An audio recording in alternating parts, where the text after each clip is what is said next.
जय हो मेरे मालिक, सदा ही जय हो, सदा ही जय हो। साहिब बंदगी सतनाम, सभी हंस आत्माओं को कोटि कोटि नमन। आज का विषय है धन्यवाद पार्ट 2। तो धन्यवाद, हमें बहुत बहुत धन्यवाद करना चाहिए परमात्मा का कि मनुष्य जन्म मिला। और आप देखो जानवर होते हैं, है ना, वो सारा दिन में है ना मतलब भूखे प्यासे भी रहते हैं, खाने के जुगाड़ में भी जाते हैं, डंडे भी खाते हैं। और आप देखो बहुत से जो हम लोग घर में पालते हैं, गाय भैंस वगैरह, जो भी घर के पालतू जानवर वगैरह हैं, उनको जब हम भोजन देते हैं तभी खाते हैं, नहीं तो वो अपने मन से तो वो पानी भी नहीं पी सकते और खाना भी नहीं खा सकते। और कुछ अगर उनके ना बीमारी होती है ना, तो वो इलाज के लिए भी नहीं बोल सकते, वो रोते रहते हैं। और उनको किसी भी तरह का कष्ट होता है ना, वो कुछ भी नहीं बोल सकते हैं, अपनी अपनी मदद भी वो खुद नहीं कर सकते हैं कई चीज़ों में। और उनको मच्छर काटते हैं, मक्खियाँ भिन भिनाती है, बस उनकी पूँछ रहती है। और उसमें भी जिनके कर्म बहुत ज़्यादा खोटे होते हैं ना, उनकी पूँछ भी कट जाती है।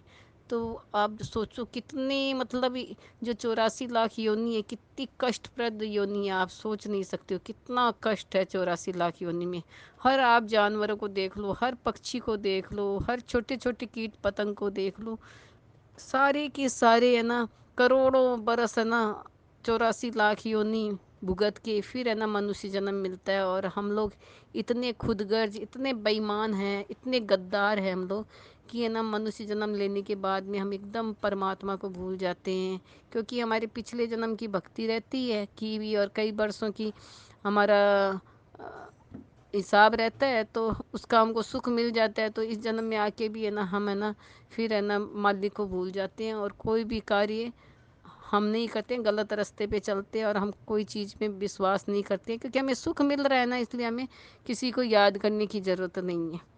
और जब दुख मिलता है तब हम दौड़े दौड़े जाते हैं, फिर भगवान को ना हम लोग लालच देते हैं, सवामणी कर देंगे, ये कर देंगे, वो कर देंगे, घूस देते हैं। तो ऐसा इसलिए होता है क्योंकि हमारे अंदर विवेक नहीं है, ज्ञान नहीं है, सोचते नहीं हैं हम कुछ भी कि कल क्या होगा। बस जो हो रहा है आज हो रहा है ना, फिर तो चाहे 84 लाख भुगत ले, लेकिन आज जो आपका युग है, अगर कोई थप्पड़ भी मार दे तो आप बर्दाश्त नहीं कर सकते हो। तो सोचो 84 लाख की योनि में आपको कितना कुछ बर्दाश्त करना पड़ सकता है, आप सोच नहीं सकते हो। कितनी बार आप कटते हो, कितने बार आप मारे जाते हो, कितनी बार आपके साथ क्या क्या यातनाएं होती है। अब देखो चमड़े के जूते वगैरह बनते हैं, चमड़े का सामान बनता है, आप उनको देखो कत्ल खाने में कैसे उनको जिंदे को ऊपर गर्म पानी दे के उनको है ना चमड़ी को फुला के फिर है ना उनका कत्ल किया जाता है एकदम अमानवीय तरीके से। तो आप सोचो कितनी बड़ी नारकी है, वो कुछ नहीं बोल सकती है, मुंह बंधा हुआ रहता है, उनको पीटते हैं, गरम गरम पानी डालते हैं पहले, मतलब तड़प तड़प के वो बेचारी मर जाती है गाय, जो भी जानवर होता है, और उसको कितनी बुरी तरह कत्ल करते हैं। और फिर वही हम जूते चप्पल है ना लेदर के हम लोग बहुत खुश होके पहनते हैं।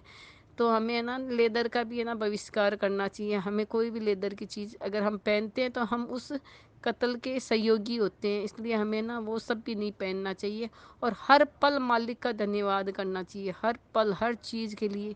सोचो आप कितनी यातनाओं से बचते हुए रोते हुए तड़पते हुए मालिक को गुहार लगाई है आपने, कितना पुकारा है कि मालिक अब नहीं करूँगा, अब नहीं करूँगा, मेरे को मनुष्य जन्म दे दे, मैं आपकी भक्ति करूँगा और 84 पार हो जाऊँगा, मेरे को भक्ति देते। कितना तड़पे होगे, कितना बोले होगे, तब जाके आपको भक्ति करने का मौका मिला। और इसमें भी आप आके इतनी बेईमानी करते हो। शुक्रिया तो बहुत दूर की बात, आप उन्हें याद भी नहीं करते हो ठीक से कम आपका मान लो आपको पूजा पाठ करने का टाइम नहीं है, कोई ऐसा है, कम से कम आप उठते बैठते उनका धन्यवाद तो कर सकते हो। कम से कम आप हर एक से माफ़ी मांग सकते हो, हर एक को माफ़ी तो दे सकते हो।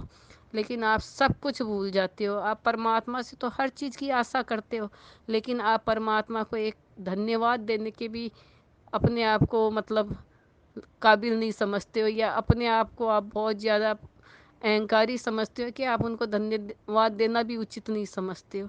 इसलिए हर चीज़ के लिए परमात्मा को धन्यवाद देना बहुत ज़रूरी है, बहुत ज़रूरी है। क्योंकि धन्यवाद देने से ना फिर हमारी है ना सोच भी बदलती है। और धन्यवाद, आप हर चीज़ का धन्यवाद दोगे, एक दिन आप ही धन्य धन्य हो जाओगे। आपकी आप में ही वो सारे गुण आ जाएँगे। जो परमात्मा जैसा आपको चाहता है कि हमारे बच्चे जिन्होंने इतना तड़प-तड़प के 84 लाख के बाद मनुष्य जन्म मिला है, जब आप उनके नियम पे चलते हो ना तो मालिक बहुत खुश होता है। आप उनको हर पल, हर चीज़ में उनको साथ रखो और धन्यवाद करो, उठते, बैठते, सोते, खाते। कहीं सफ़र में जा रहे हो तो उनको याद करके हर टाइम उनको अंग-संग समझो।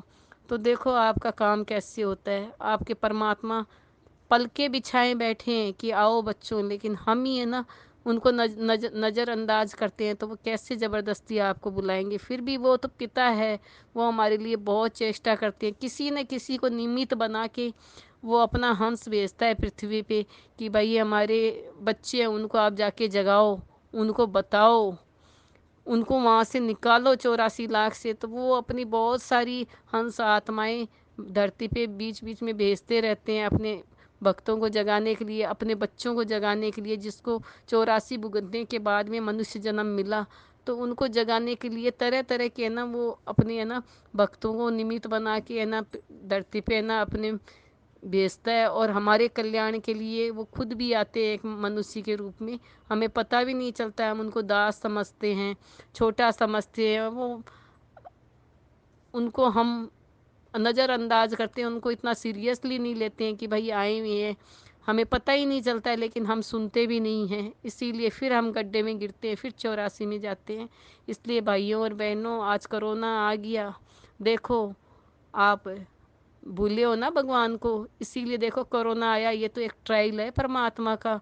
आगे आगे देखो अभी क्या होगा, इसलिए अभी भी सुधर जाओ और है ना परमात्मा के शरण में आ जाओ और 84 से निकलने की कोशिश करो और परमात्मा का शुक्रिया अदा करो कि नहीं परमात्मा, अभी हम बैठे हैं घर में लॉकडाउन में, तो आप कम से कम परमात्मा को याद करो, परमात्मा की भक्ति करो, जो भी जिस भक्ति में आप हो उसको करो, उसको सीखो। नहीं आता है तो कभी नहीं किया है, तो उससे आपके संस्कार बनेंगे और संस्कार बनेंगे, आपकी अच्छी भावनाएँ आएँगी, अच्छी भावनाएँ आएँगी तो आपके अच्छे कर्म बनेंगे, और अच्छे कर्म बनेंगे तो आप आगे मनुष्य जन्म तो कम से कम मिलेगा, और फिर मौका तो मिलेगा आपको 84 लाख योनि से निकलने के लिए, भक्ति करने के लिए। देवी देवताओं को तो मौका भी नहीं मिलता है, आपको मौका तो मिलेगा ना अगर आप अच्छे उनके नियम पे रहोगे। तो इसीलिए बोलते हैं हर पल, हर चीज़ में, हर समय परमात्मा का धन्यवाद करो। धन्यवाद से ही आप धन्य धन्य होगे। इसी भावनाओं के साथ मैं आज का वक्तव्य ख़त्म करती हूँ। कल फिर नए वक्तव्य के साथ मिलती हूँ। साहिब बंदगी सतनाम।